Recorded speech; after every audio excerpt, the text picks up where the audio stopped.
actually very fortunate you have two financial therapists in the room today. Wow. Ooh, I'm one, and my mentor, Wendy, is here too. Wendy Wright.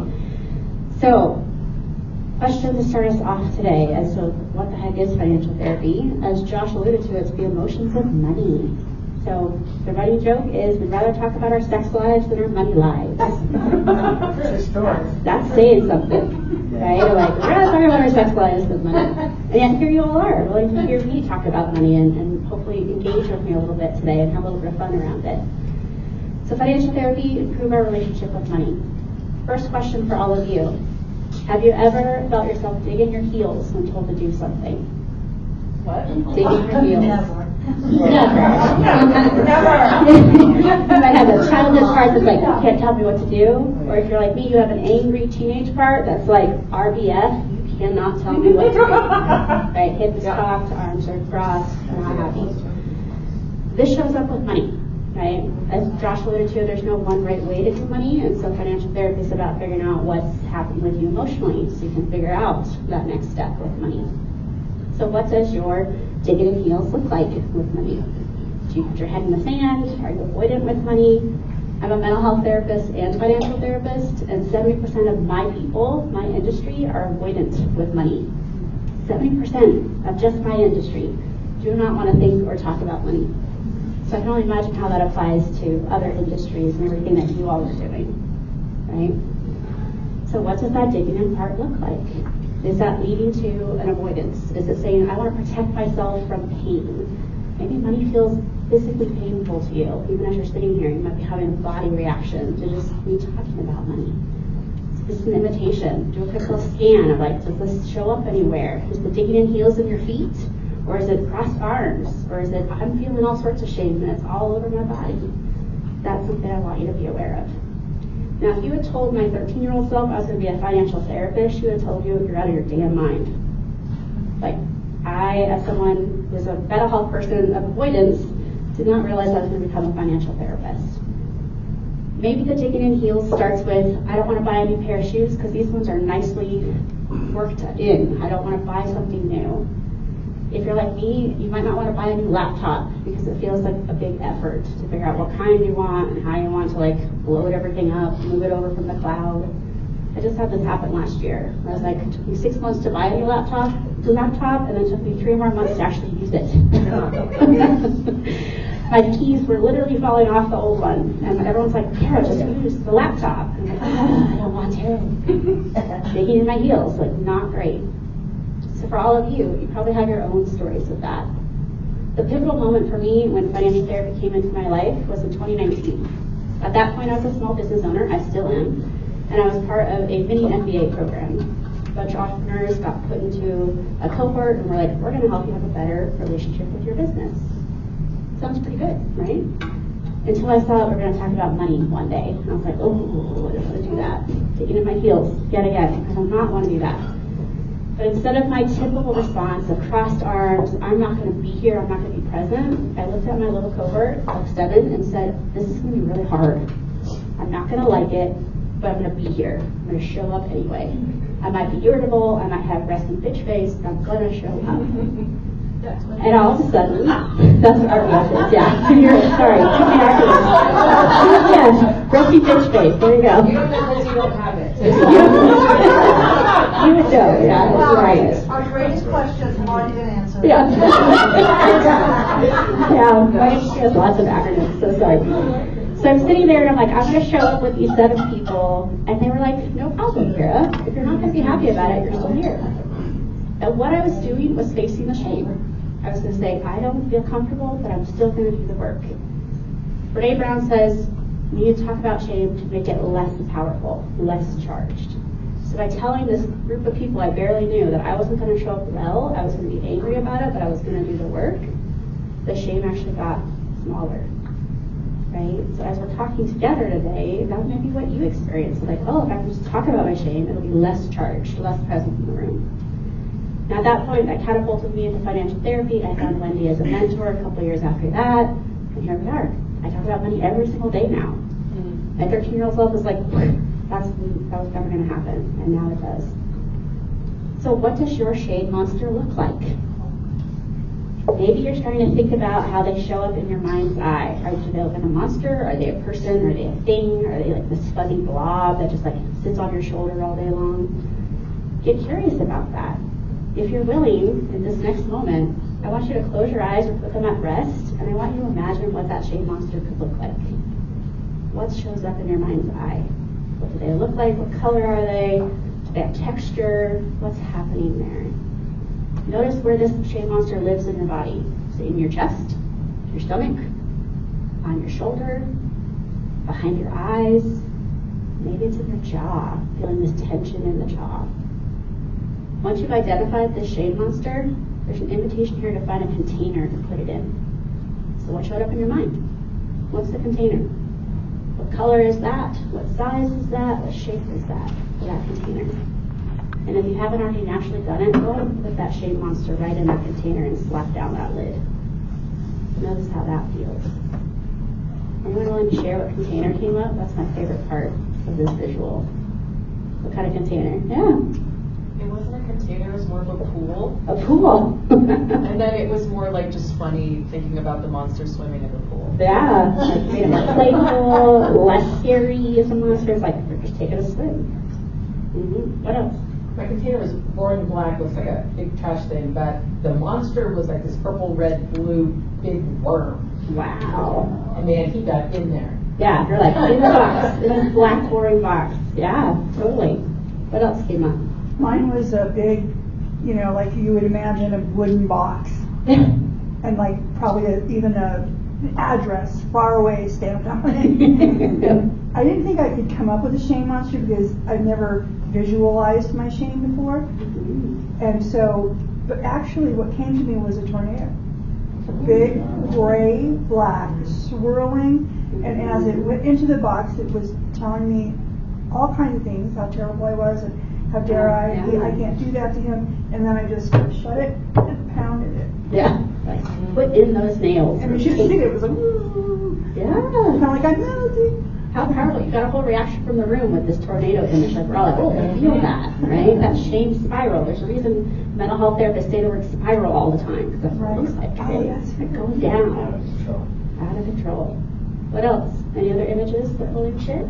So we're really into this glass blowing competition we've been watching, and I think about money like Venetian glass, something very fancy.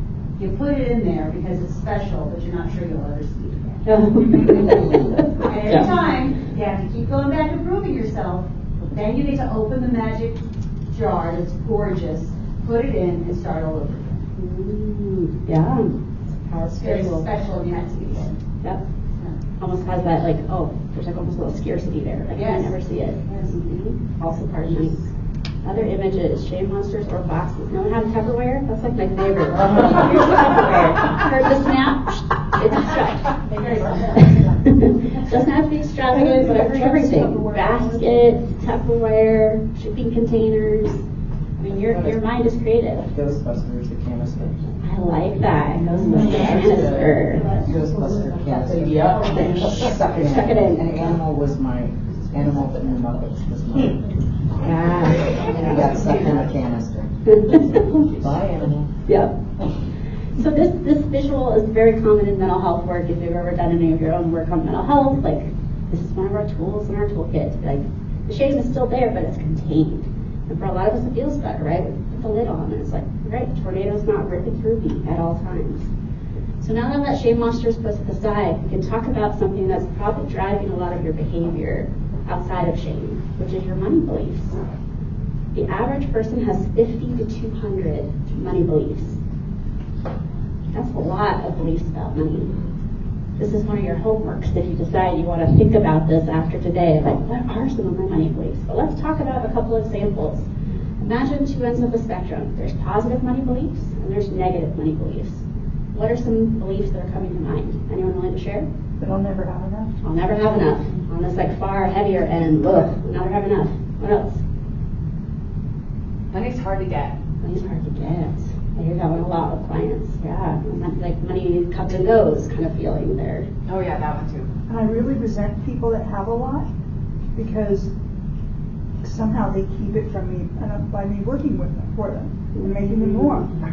Some beliefs about working for people and what it means to have money, and so like that kind of goes along this vein of like money is corrupt or money changes people. Right. Might be a belief we have. What else? Anyone want to go towards the happy side? You're all like, I'm really good with the negative. Let's do that. Being satisfied with what you have. Being satisfied with what you have, closer to that positive end of the spectrum. What else?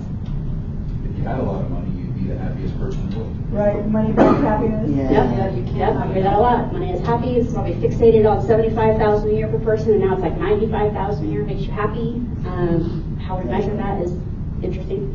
So I've always kind of had the philosophy of like where I am in life and who I'm with. If I can't be happy in a 2-bedroom apartment, I don't want to run down. If I can't be happy in a 2-bedroom apartment, what's my problem? It goes into some like problem solving. Could you be happy in a 1-bedroom? You know, I expect that I kind need of an smart office from and a a yeah. As long as you're not my roommate.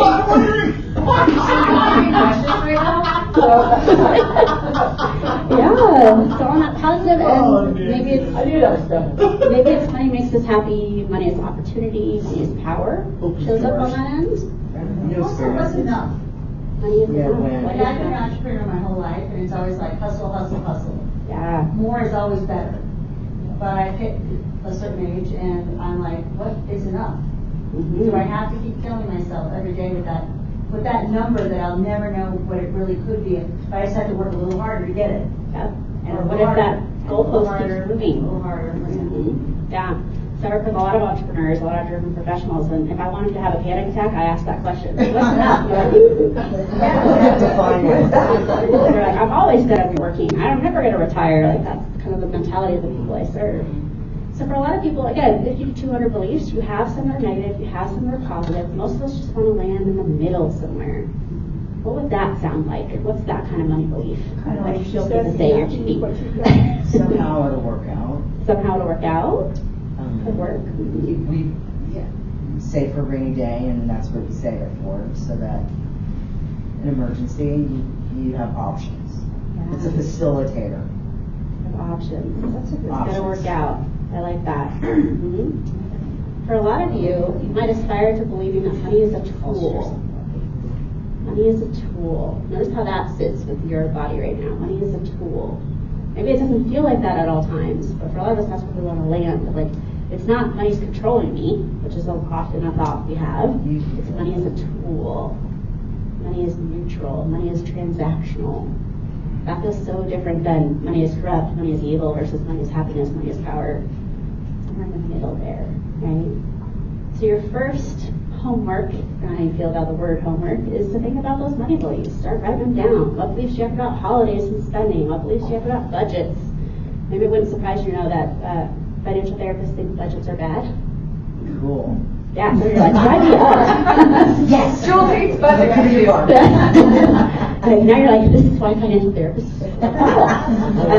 There's obviously some things that we still want people to know about their numbers, but budgets I'm a reinforce big- shame. Because Yeah. once we hit a budget I and we agree. see it, we feel like I crap. agree. I was just Karen. gonna ask you why. Yeah. It's because once we set a number and we go Yeah. above it, we're supposed to feel bad about ourselves. Oh, I blew out of my budget. Now enter Kind shame of like, spiral. like counting calories. And Yeah. Go over. Yeah. Yeah, what I thought. that's you need to talk to Wendy here. She's got this whole intersection of money and milkshakes about money and to talk to her about. That's our next time. Yeah, that's our next time. Let's talk about milkshakes. Right? Yeah. Please. Good. I have a question on that, because when I have thinking about budgets, then it's like, okay, here's what I can spend, and then when I'm spending, and I'm within my budget, I'm like, here is no guilt, there is no shame, it's like, oh my gosh, I get to go buy this thing that I want, how do I budget for it? So we're like kind of moving towards conscious spending plans, which is what you're embodying there. Of like, I thought about having Not money for budget, it. Conscious spending plan. Nice little reframe here, right? It's like, I have money for the thing I want. Now I'm not feeling deprived. Now I'm not missing my milkshake. Yeah. So notice those money beliefs. As I'm wrapping up with y'all today, I'm just getting you thinking about some things, right? Because we've got other content today with Karen, and Josh is going to talk a little bit more. But here are your 2 more strategies for you, kind of like financial therapy, first dive in. So we've talked about money beliefs. You can track those for yourself. The second piece is asking yourself, what do you want your future relationship with money to look like? Future relationship with money. If you feel like you don't have a really healthy one right now, you are among friends. Most of us feel like we have a contentious relationship with money. Most of us feel like we're controlled by money. That doesn't feel very good. Well, what do you want your future relationship to look like? How will that change your relationships with your family, your friends, with work, with entrepreneurship, with enough, if that's the question you're asking yourself. So what do you want your future relationship with money to look like? One of the folks on social media that's super cool says, what's your rich life? That's another way to think about this question. What's your rich life? Not riches in money, but like riches in quality. What's the life you want to have if you don't have it right now? So thinking about that. Yes? Also, like, what's the dynamics between what your significant other thinks and you think, and now you're trying to meld the two together? Yeah. That's different than what you individually hold. Now you have to come to a consensus of how the two of you are going to do this together. Absolutely. And that's a whole nother conversation. Yeah. You sit on the couch up front together. There are couples fighting about that. There is, yeah. It makes me think of when I started working with a financial advisor, my spouse, and he asked us, like, what do you want with money? And I said, freedom. And my spouse said, stability. And I was like,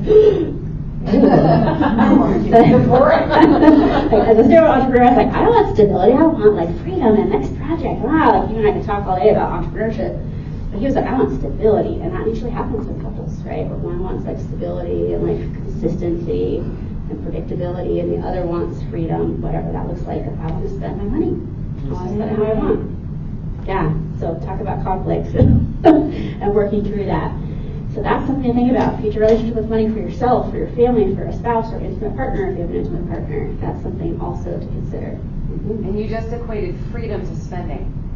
Some people will. Well, I just wanted to point that out because that hits me hard. I've been working with that for the last, I don't know, months at this point, because I equate freedom to spending, but then I spend, and then I don't have any money. Yeah. And then I have no freedom. And it's like this ridiculous cycle. So, sorry, I didn't mean to like... Nope, you're like, I had a visceral reaction to that, yeah. I think stability needs freedom to me. If I'm making, like, I will have to pay my bills, I got my, doing everything that I wanted to do, that's stability to me, gives me the freedom to do. And this is why we want people to really peel that apart and say, show me what that looks like. It's like, have people talk about it. Ask the spouse, what do you mean when you say stability or freedom? Like, we don't have to make assumptions. We have to really craft that visual for us. What are we working towards? So last piece for you today is I want you to consider making a money meeting. What showed up for you just now when I said the word money meeting? So you're like, ooh. Like, I see on your face, you're like, ooh. So most of us equate a money meeting to something we don't want to do. Like, we're in the tax season, a lot of you just went to like, I'm talking to a tax professional. Boom. I don't want to do that. This is where we have to rework our relationship with money by thinking about money meetings as something pleasant or tolerable, and it's probably not the meeting with the tax professional that we start with. It might be a 5-minute meeting you have with yourself about what do I want to spend my money on? What do I want to have my conscious spending plan around? To make an effective money meeting, I want you to think about your 5 senses. What can you smell? What can you taste? What can you touch? What can you see? What can you hear? If we go from activated tornado, I don't like talking about money, we got to make it tolerable with some of our senses. Is it lighting a candle? Is it being in your sweatpants? Is it getting your favorite coffee? What's going to make this meeting more possible for you? So I'm not talking professional meeting. I'm talking getting to know your money in a way that it feels more friendly, more tolerable, dare I say pleasant down the road, even if it's not right now. So to make a money meeting, I'm talking 5 minutes. You're checking in with yourself, or checking in with a spouse or partner. I had a client once be like, yeah, we're going to do our money meeting naked, my spouse and I. I was like, how's that going to go? I'm like, I probably get distracted.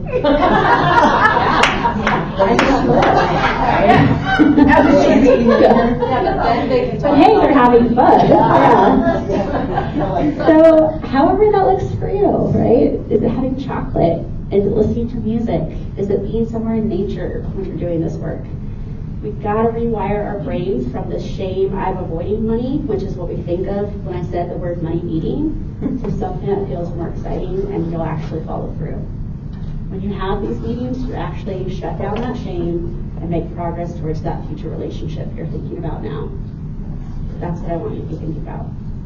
Thank you.